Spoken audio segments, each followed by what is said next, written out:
सियावर रामचंद्र की जय। मेरे प्यारे देशवासियों, राम राम। जीवन के कुछ क्षण ईश्वरीय आशीर्वाद की वजह से ही यथार्थ में बदलते हैं। आज हम सभी भारतीयों के लिए, दुनिया भर में फैले राम भक्तों के लिए ऐसा ही पवित्र अवसर है।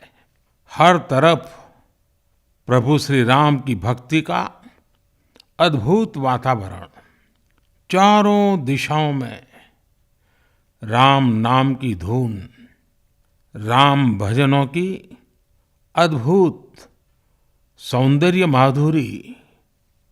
हर किसी को इंतजार है 22 जनवरी का, उस ऐतिहासिक पवित्र पल का।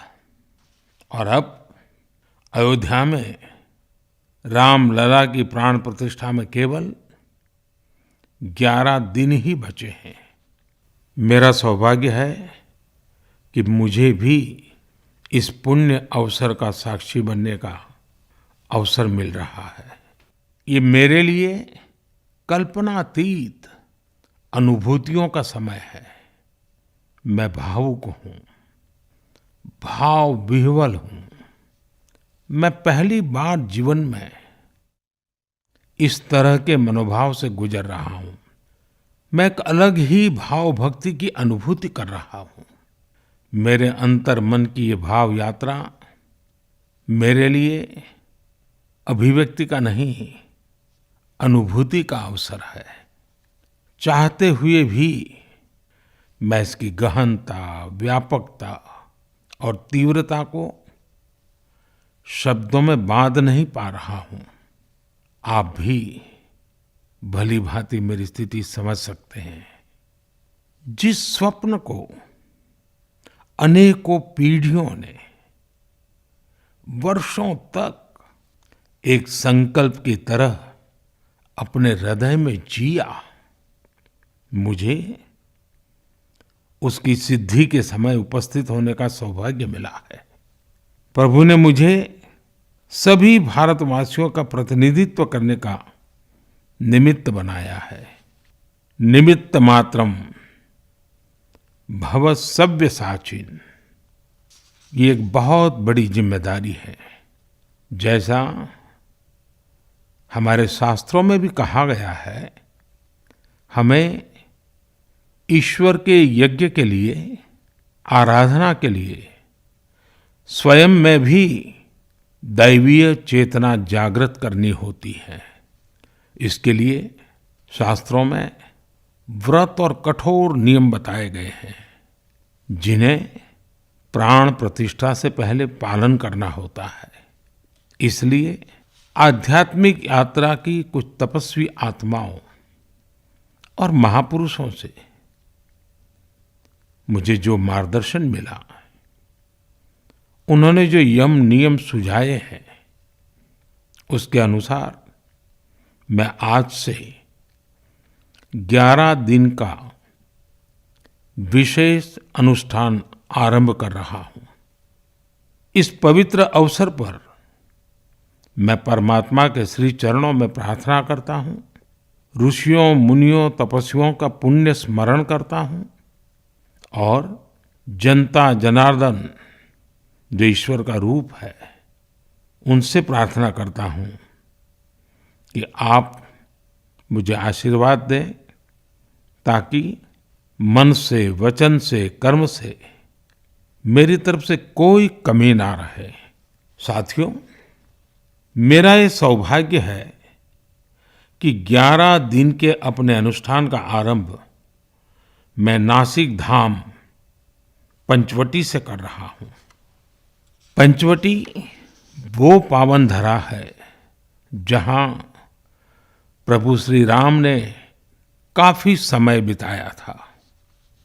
और आज मेरे लिए एक सुखद संयोग ये भी है कि आज स्वामी विवेकानंद जी की जन्म जयंती है। ये स्वामी विवेकानंद जी ही तो थे जिन्होंने हजारों वर्षों से आक्रांतित भारत की आत्मा को झकझोरा था। आज वही आत्मविश्वास भव्य राम मंदिर के रूप में हमारी पहचान बनकर सबके सामने है। और सोने पर सुहागा देखिए, आज माता जीजाबाई जी की जन्म जयंती है। माता जीजाबाई जिन्होंने छत्रपति शिवाजी महाराज के रूप में एक महामानव को जन्म दिया था। आज हम अपने भारत को जिस अक्षुण्ण रूप में देख रहे हैं, इसमें माता जीजाबाई जी का बहुत बड़ा योगदान है। और साथियों, जब मैं माता जीजाबाई का पुण्य स्मरण कर रहा हूँ तो सहज रूप से मुझे अपनी माँ की याद आना बहुत स्वाभाविक है। मेरी माँ जीवन के अंत तक माला जपते हुए सीताराम का ही नाम भजा करती थी। साथियों, प्राण प्रतिष्ठा की मंगल घड़ी, चराचर सृष्टि का वो चैतन्य पल, आध्यात्मिक अनुभूति का वो अवसर, गर्भगृह में उस पल क्या कुछ नहीं होगा। साथियों, शरीर के रूप में तो मैं उस पवित्र पल का साक्षी बनूंगा ही, लेकिन मेरे मन में, मेरे हृदय के हर स्पंदन में 140 करोड़ भारतीय मेरे साथ होंगे। आप मेरे साथ होंगे, हर राम भक्त मेरे साथ होगा और वो चैतन्य पल हम सबकी साझी अनुभूति होगी। मैं अपने साथ राम मंदिर के लिए अपने जीवन को समर्पित करने वाले अनगिनत व्यक्तित्वों की प्रेरणा लेकर जाऊंगा। त्याग तपस्या की वो मूर्तियां, 500 साल का धैर्य, दीर्घ धैर्य का वो काल, अनगिनत त्याग और तपस्या की घटनाएं, दानियों की, बलिदानियों की गाथाएं, कितने ही लोग हैं जिनके नाम तक कोई नहीं जानता, लेकिन जिनके जीवन का एकमात्र ध्येय रहा है भव्य राम मंदिर का निर्माण। ऐसे असंख्य लोगों की स्मृतियां मेरे साथ होगी। जब 140 करोड़ देशवासी उस पल में मन से मेरे साथ जुड़ जाएंगे और जब मैं आपकी ऊर्जा को साथ लेकर गर्भगृह में प्रवेश करूंगा तो मुझे भी एहसास होगा कि मैं अकेला नहीं, आप सब भी मेरे साथ हैं। साथियों, ये 11 दिन व्यक्तिगत रूप से मेरे यम नियम तो है ही, लेकिन मेरे भाव विश्व में आप सब समाहित है। मेरी प्रार्थना है कि आप भी मन से मेरे साथ जुड़े रहें। रामलला के चरणों में मैं आपके भावों को भी उसी भाव से अर्पित करूंगा जो भाव मेरे भीतर उमड़ रहे हैं। साथियों, हम सब इस सत्य को जानते हैं कि ईश्वर निराकार है, लेकिन ईश्वर साकार रूप में भी हमारी आध्यात्मिक यात्रा को बल देते हैं। जनता जनार्दन में ईश्वर का रूप होता है, ये मैंने साक्षात देखा है, महसूस किया है।